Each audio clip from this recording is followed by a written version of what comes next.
Boom, boom, boom. What's up? What's up? Let's see if we get anyone over here, you guys. So, let's see. Just sent out to the live Q&A. Hey, what's up? So you guys, today, if you're just jumping on here after the fact, today I'm going to be just answering some of like the most commonly asked questions for bathtub reglazing, bathtub repairs. And so I just kind of want to jump right into it. It's not going to be too long. If you're in the chat, then go ahead and ask any questions that you have in relation to bathtub refinishing, bathtub cleaning, just bathtub repairs, anything regarding that, questions that you might have. So, hey, I'll jump into the chat real quick while people are coming in. What's up, Mary Lou? Hey, Amy. We got Fam Bammers. Also, if you're jumping in here, we do have a family YouTube channel that that we basically do videos every single day. And so we have a foodies channel and a family channel. But here's primarily my kind of DIY bathtub refinishing focus. Let's see. We got Phillips in the house. Yeah. Let's see. That's good. All right. So in the chat, if we can, Tina's moderating. Let me get Tina as a moderator here. Add as a moderator. So in this chat, let's try to keep it as much to the bathtub refinishing questions, bathtub reglazing questions, because this is going to go up for people who are going to be searching and trying to literally get answers to certain questions. So I'm going to ask one of the most common questions with bathtub refinishing that I get is, how long does it last? Because bathtub refinishing, bathtub reglazing is basically applying a two-part epoxy or acrylic resin to the bathtub, kind of like spray painting it with the proper material to give it an upgraded look. And so everyone's like, how long does that last? Should I just rip it out and get a new one? And I always say, like, it will last. It could last, 3 years, 5 years, 10 years. There's no specific deadline as to when it's just going to start peeling or coming apart or anything like that. It's just the main factor is that it's taken care of properly. I do give recommended cleaners to use. And if it's taken care of properly, you can see it last up to 10 years or more. Of course, it's going to have the normal, regular wear and tear, just like any bathtub would. Because keep in mind, reglazing, we are fixing actual bathtub, original bathtub, that ended up either getting chipped or worn as well. So, so to answer the question, how long will it last? I would say anywhere from I would say it's a long range, 3 to 10 years, and with the main factor being how well you take care of it.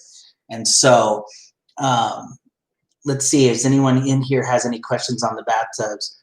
Hey, I'm at work. How do you keep your bath clean for a while?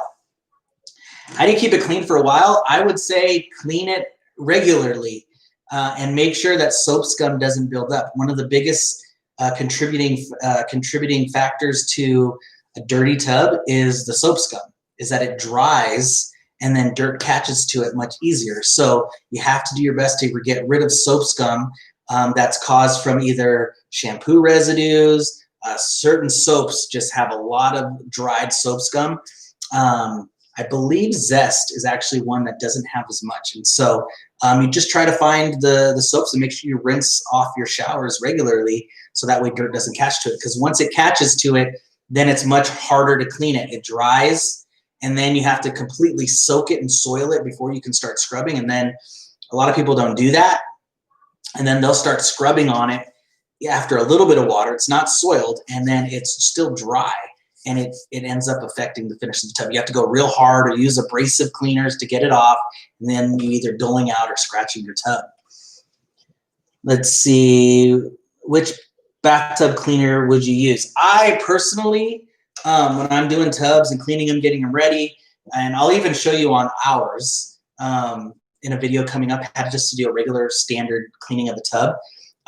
ZEP, it's called ZEP. I'll type it in here. I highly recommend it. It's a real good cleaner. You can get it at Home Depot. ZEP Tub and Tile Cleaner.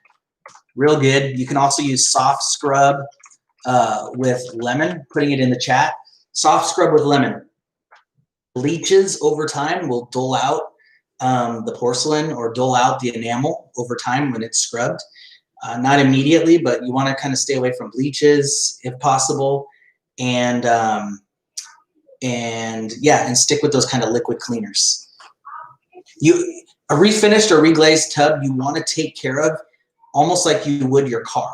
You're not going to take abrasive cleaners and scrub your car because then it'll scratch, and that's the same kind of mindset you need to have when you're cleaning a refinished tub.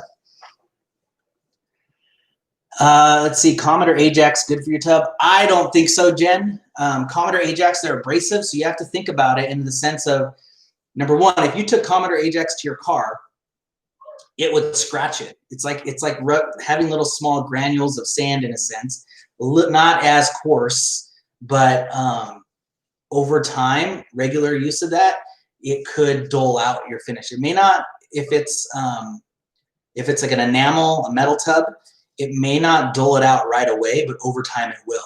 If it's a fiberglass or acrylic tub, then that's even more sensitive and it could dull it out much quicker. How Tina reacts says, how long do you have to wait to use the tub after it's been reglazed? Ooh, you act like these are good questions. 48 hours is with the material I use. You can get some that have accelerators where you can use it after 24 hours. I don't like to because it ends up building up in my gun, drying up, and it's hard to clean. So I use a 48-hour cure. In some instances, maybe 24, but I like it real shiny. And sometimes with the accelerator, it does tend to dull it out a little bit. So 48 hours before you can use it. Let's see here. Hey, what's up, Tyler? Good to know. Yeah, Jen, just over time. A lot of those effects of abrasives are over time. You do it once. If you want to do it once to get something that you have on there that's a little hard to get off, go ahead. But I would use like the blue, they're like Scotch-Brite kind of scrubbing pads. The blue ones, they'll say on the pad at like Home Depot, non-scratch. Use those. I use the green ones because they'll scratch and scuff the surface because I'm going to be spraying, so I need it to be a little, it's okay for me to be aggressive. But if you're just cleaning at home, use the blue ones or the soft side of a sponge. You should try your best not to allow your tub to get to the point of cleaning where you have to use the green side of the sponge or an abrasive cleaner to scrub it off. If it's cleaned regularly and not allowing the soap scum to build, you should be able to easily just use elbow grease, the soft side of the sponge, and even water or one of those cleaners. Can you only reglaze in white? No, we could reglaze in pretty much any color you want. In fact, Sherwin-Williams has a color chart, a solid color chart, and we can do pretty much any one of their colors. Our supplier can actually match those colors. You can do it in satin, matte, high gloss, any of those colors with a slight variation because it's in a refinishing material. It's not latex paint or oil-based. Let's see. Thanks for all the good tips for cleaning. Yeah, and if you've kind of let your tub go, I've noticed if there's a lot of soap scum, when I clean tubs with soap scum and I'm using soap and water and it's not coming off, then I will use this, you guys, lacquer thinner. I'll use lacquer thinner, wear a mask, and then you can always test an area to make sure it's going to be okay. But I just did one yesterday where it was a steel tub, a lot of soap scum, and I just basically got one of the scrubbing pads. You can get the blue one, the non-scratch, get some lacquer thinner, and then just rub on it. Wear a mask because it does smell and get irritating, but the soap scum comes like right off and it cleans so good. And so I was actually at a job the other day where there was a contractor. He's like, oh, can I use some lacquer thinner? He's like, can you clean the tub with it? I'm like, yeah. So he did it. I left the room, came back, he did it. He's like, oh my gosh, like this is like magic. It actually cleans better than like acetone, mineral spirits, things like that. Best way to remove hard water stains. Ooh, hard water stains are kind of tough. I would try the lacquer thinner with the blue scrubbing pad.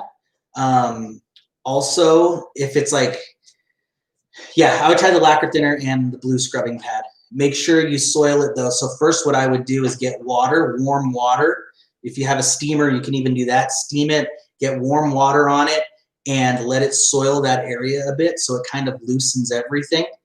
The problem with a lot of people is they'll just spray water or put water on it real quick and then start scrubbing right away, and it's still hard. The dirt is not like soiled yet, so it's still hard and dry. Just on the surface, it's not. So you got to soil it. Then I would put the lacquer thinner on and then start scrubbing, and I think you'd see a difference. Any suggestions for recurring mold in apartment?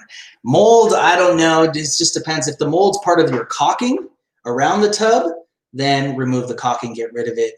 They do have some sprays for mold, but I'm not real familiar with like, there's like mold remediation companies that can take care of that. I just don't, I'm not a specialist on that. Let's see.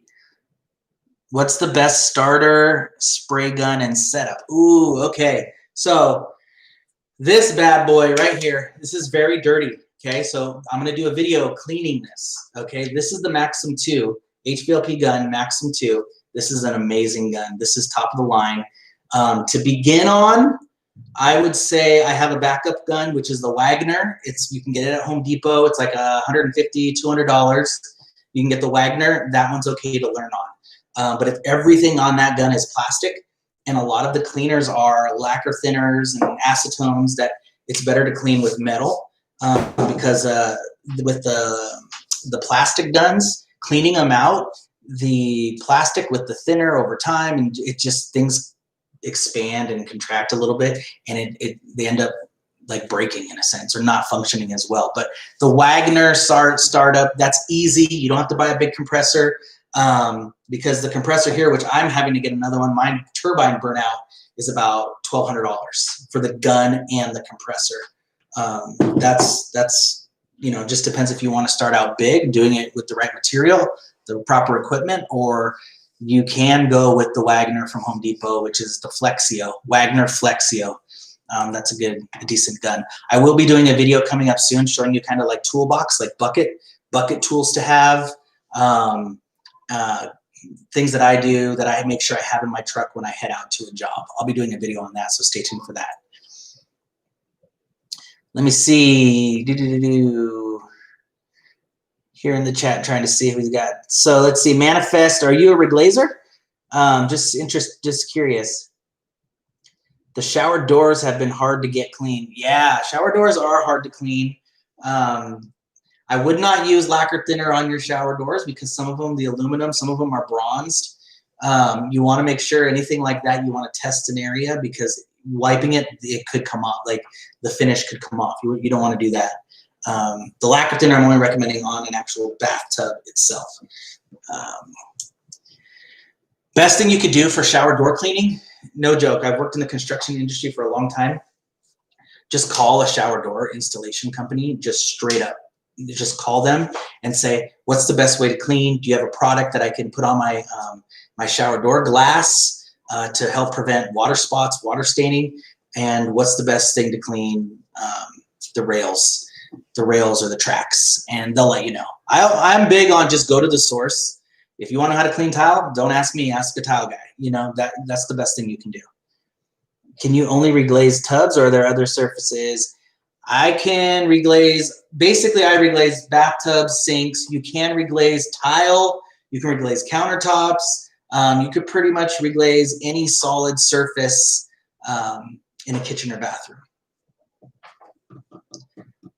I used to work for a company a while back, and I'm looking to start my own company. That's awesome. That's really cool. Yeah, any questions you guys have on the videos, ask me. I'll be doing more Q&As like this just to kind of fill you in on any questions. I've been getting a lot of questions. Someone the other day was even asking, like, what are questions I should ask if I'm calling a company out for an estimate? What should I ask them? What kind of warranty should they have? Like things like that. I would get in the comments. And so I was like, oh, wow, these are great questions. What's better, polyurethane, epoxy, or acrylic polymer? I would say an acrylic polymer. So the best material technical name is acrylic aliphatic polyglass urethane. That's the best material. Epoxies they do tend to yellow or discolor quicker, but over a period of time. But the acrylic aliphatic polyglass urethane, those types of materials will, the white, the color retention is much better.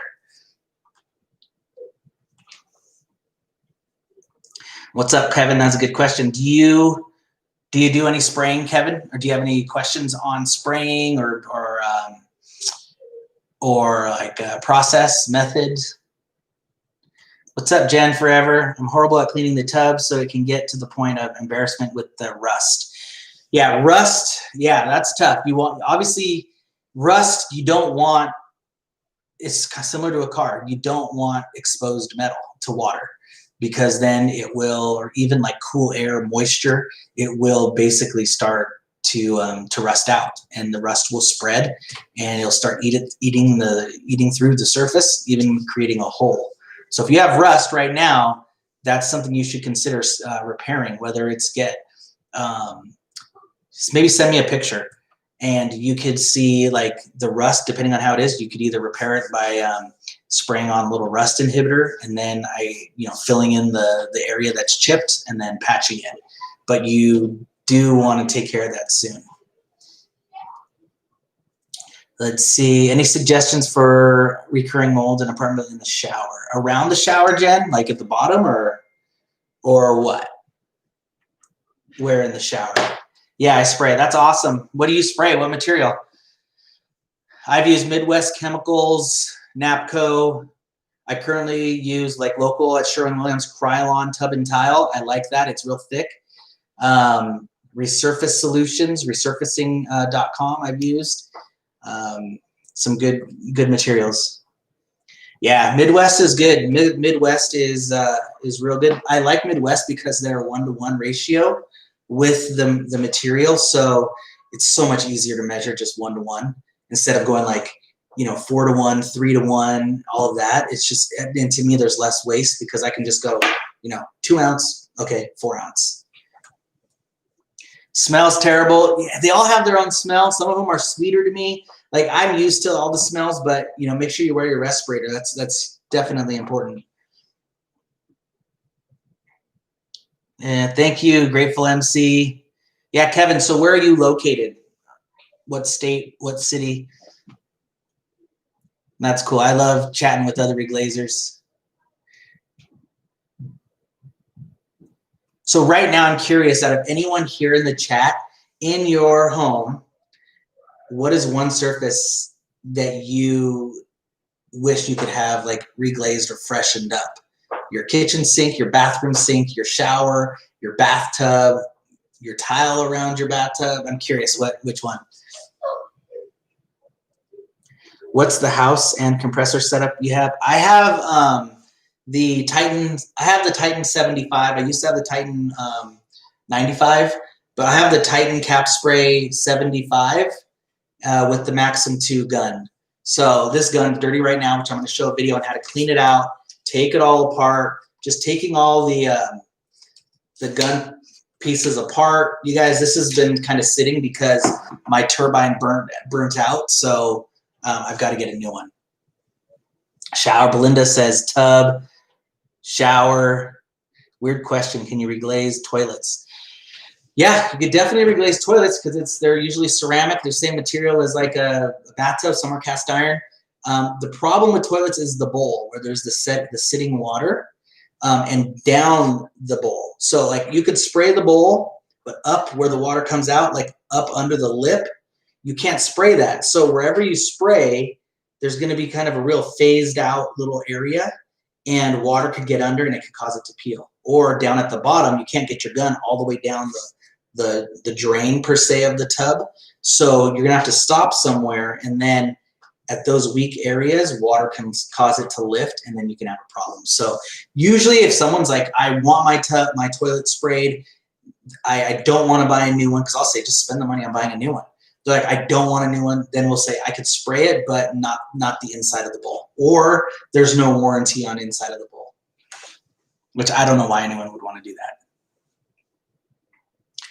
A 105, I've actually used a 105 before. It's fine, but the air pressure, I mean, it doesn't do anything spectacular for me.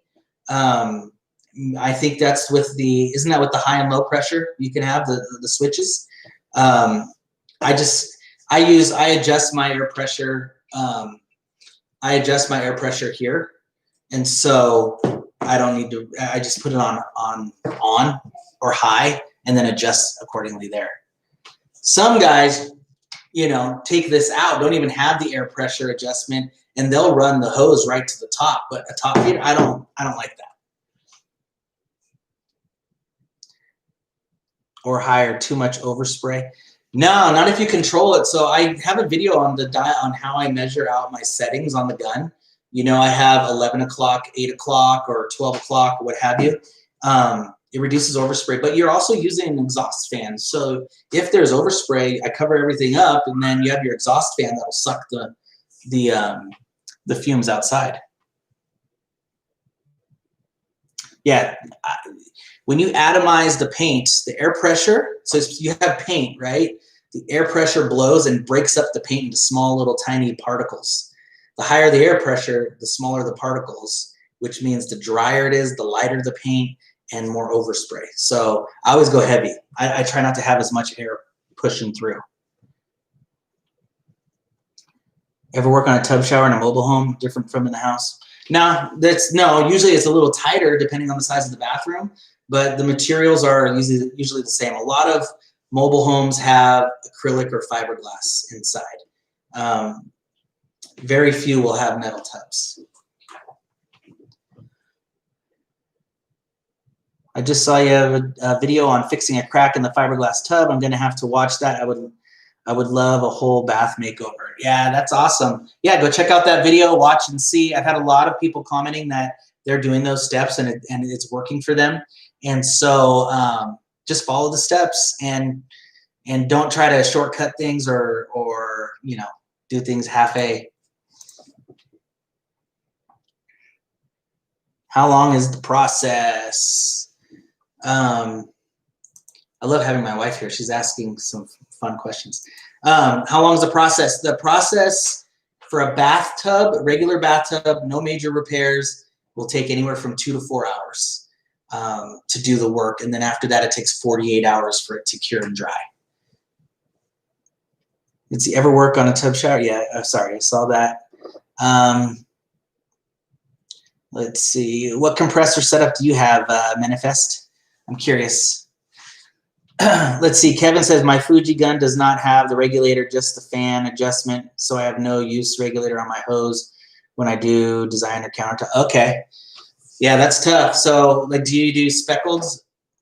I've thought of getting a Fuji because I feel like if you know how to use a gun, you could pretty much use anyone. And so you just know how to make your adjustments. And so the Fuji's I was thinking, because it's not as expensive, it's like $600 I think for a rig, 600 to 800, right? But yeah. Wish you lived by me, I'd say you're hired. Oh. Yeah, you'd be surprised, there's reglazers all around. Do you do it at other people's house? Yeah, all of the work for reglazing, 99.8%, very seldom occasion, like I would say someone will be like, oh, here's a sink, you take it home and spray it. But really everything's done at the property, on property.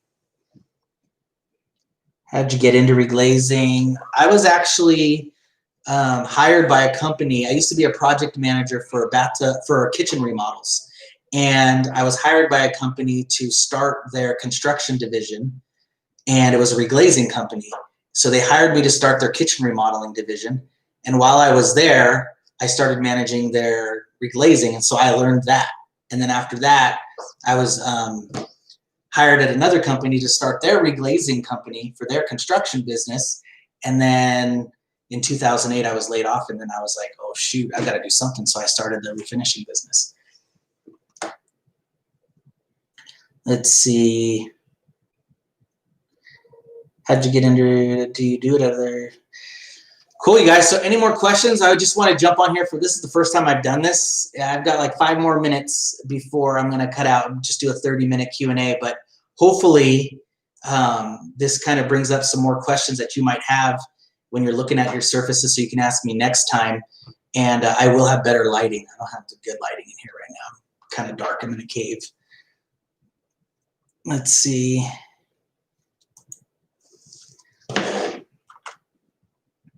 Yeah, and so also depending on where you live, the price may be different. And so usually for a bathtub, it could range from, you know, $300 to $600.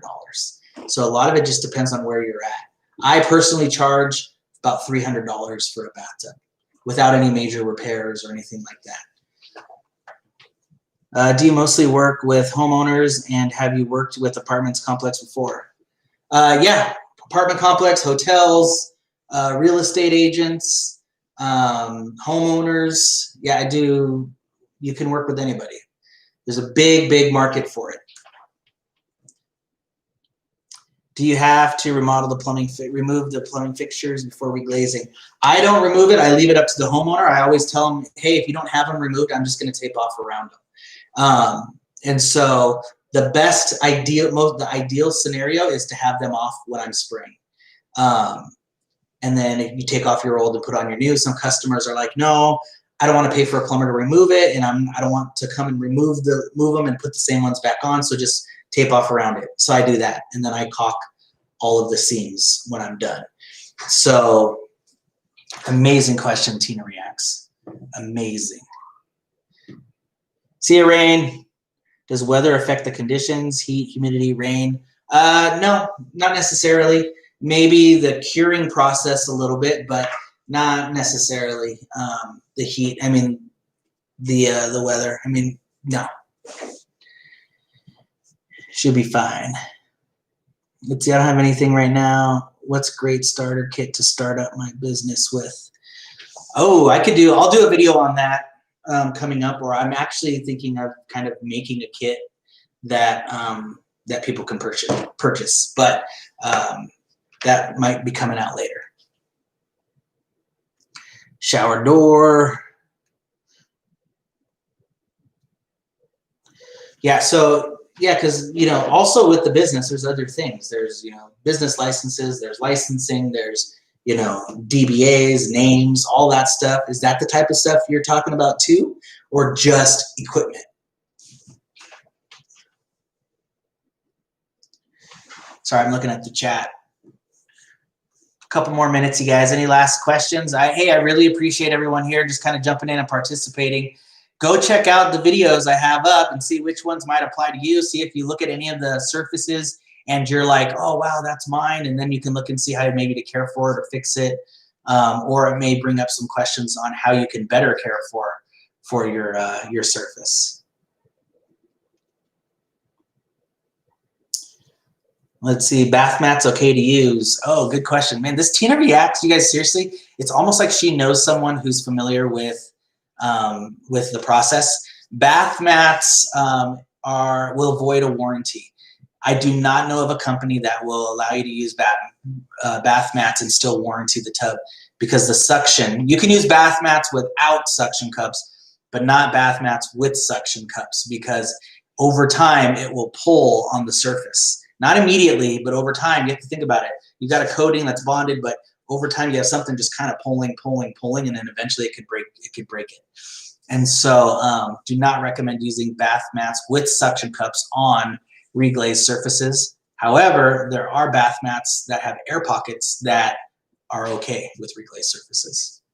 Or you can have a non-slip, non-skid surface applied to it, like a grit. But I don't really like those because they catch a lot of dirt.